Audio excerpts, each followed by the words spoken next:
Halo Sobat Friendly, sekarang kita akan belajar mengenai ekosistem. Nah, di sini kita lihat bahwa ada pertanyaan yaitu apa yang dimaksud dengan komponen biotik dan abiotik dan berikan contohnya. Nah, untuk membahas ini maka mari kita kerjakan bersama-sama. Pertama kali kita harus mengetahui bahwa komponen biotik adalah semua makhluk hidup yang terdapat dalam sebuah ekosistem dan yang hidup ya, makhluk hidup. Intinya adalah makhluk hidup, bukan benda mati. Contohnya adalah tumbuhan, hewan, bakteri yang masih hidup. Dan komponen biotik ini terdiri atas yang pertama adalah organisme autotrof atau produsen.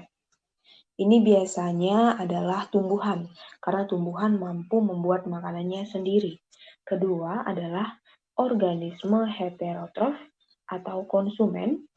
Ini biasanya adalah organisme yang tidak dapat membuat makanannya sendiri dan bergantung kepada organisme lain.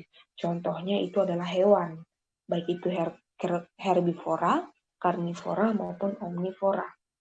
Yang terakhir adalah organisme komposer atau pengurai.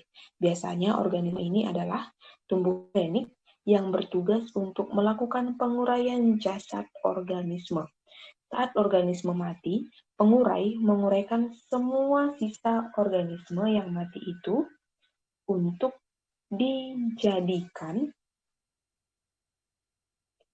menjadi mineral atau unsur hara yang dibutuhkan oleh tanah.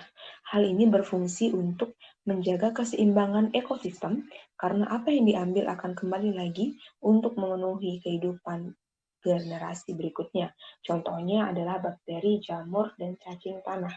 Dan yang terakhir, kita harus mempelajari yang namanya komponen abiotik. Nah, komponen abiotik ini berbeda dengan biotik. Karena komponen abiotik adalah komponen yang tidak hidup atau disebut dengan benda mati yang mendukung serta menjaga keseimbangan suatu ekosistem. Terdiri atas yang pertama udara, air, cahaya matahari, iklim, kelembapan, dan keasaman tanah. Jadi teman-teman Brandly, itulah perbedaan antara komponen biotik dan komponen abiotik, di mana komponen biotik lagi adalah komponen yang makhluk hidup atau yang dapat hidup dan bernafas, dan komponen abiotik adalah benda mati yang juga mendukung ekosistem suatu makhluk hidup, ekosistem di dalam dunia ini. Oke, selamat belajar Sobat Brandly dan salam edukasi.